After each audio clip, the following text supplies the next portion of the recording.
Okay, hello class, this is Mr. Chen speaking. Okay, this is the last video that I'm going to do for movement. Not really last, we still have costume change with movement to create the animation of someone moving and walking realistically somewhat.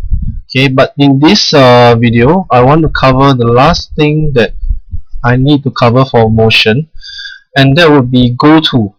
Okay, go to go to something and gliding. Okay, now what do the three of these things have in common is that it requires your sprite character, let's say for example this bat, to move from one spot on the white screen here to another spot on the white screen. Okay, now look, as I'm moving my cursor around, can you take a look at the numbers here, x and y?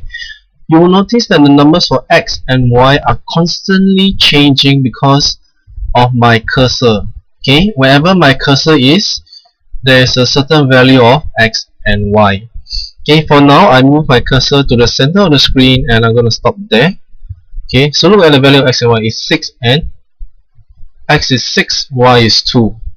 Okay, I'm going to move my cursor to where the bat is. Look at what is x again. It is x is 135, y is minus 121. Now this is because this whole white screen is based on a graph. But I don't want you to think about what that means first. Just know that every point on this screen will have a x value and a y value, and you can always check that value by moving your cursor to that point and reading the x and y value there. So now let's say our bat is here. I'm going to put our bat somewhere. Okay, I'm going to reshift my cursor to the top left corner. Okay, so my x value is minus 198, my y value is 147. So I'm going to write this here, minus 158 and 147. Okay, now I'm going to double click on this go to, and notice what happened. The bat immediately teleported. Okay, it didn't even move, it basically teleported. Okay, so excuse my French. Okay, so notice that if you want your sprite to move to a certain spot on the white screen anytime, instantaneously, you want it to just appear there or hide there, go to a certain place, hide, appear. Okay, depending on what you want, you can use this command block. Okay, basically you can control where you want your sprite to be, but you must input the correct value of x and y. Okay, so let's do it again. Look at my cursor is down here. So the value of x is minus 187. The value of y is minus 129. So minus 187 and minus 129.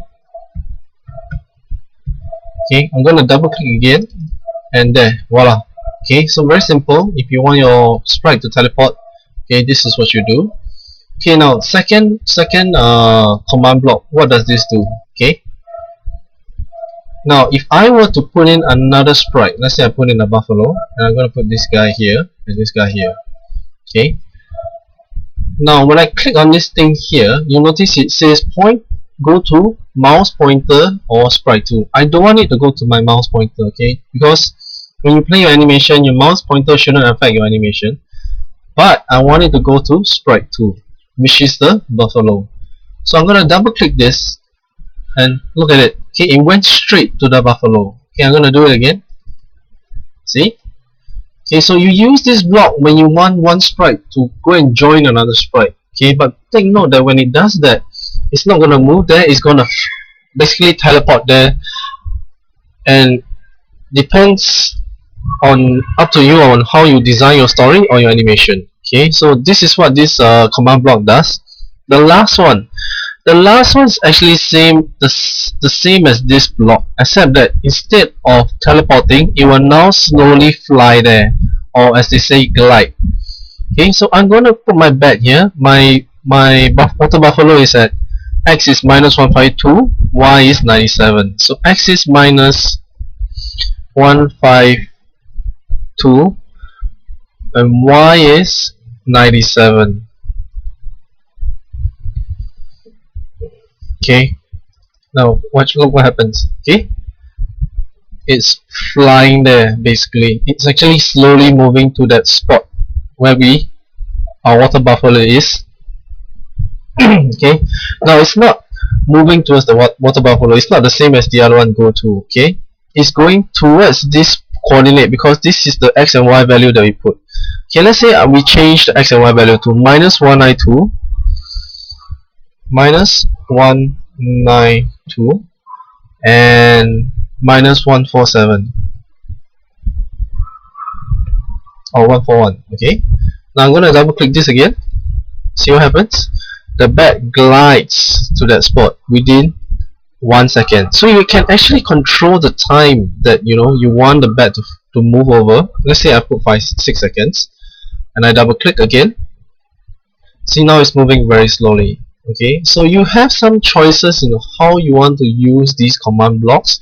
It's up to you to play around and figure out how you want to use these command blocks. So I suggest trying them out, see if you can make the bat or the buffalo move to the places that you want them to do, and then when you try out the scratch exercises, okay, you have a better idea on how to use them and what to do when you need to use them. Okay, right. Any further questions, please approach me, Mr. Chen, or Mrs. Pang, or Mr. Edmund. Okay, we are always willing to help. Thank you for watching and keep practicing. This is Mr. Chen. Goodbye.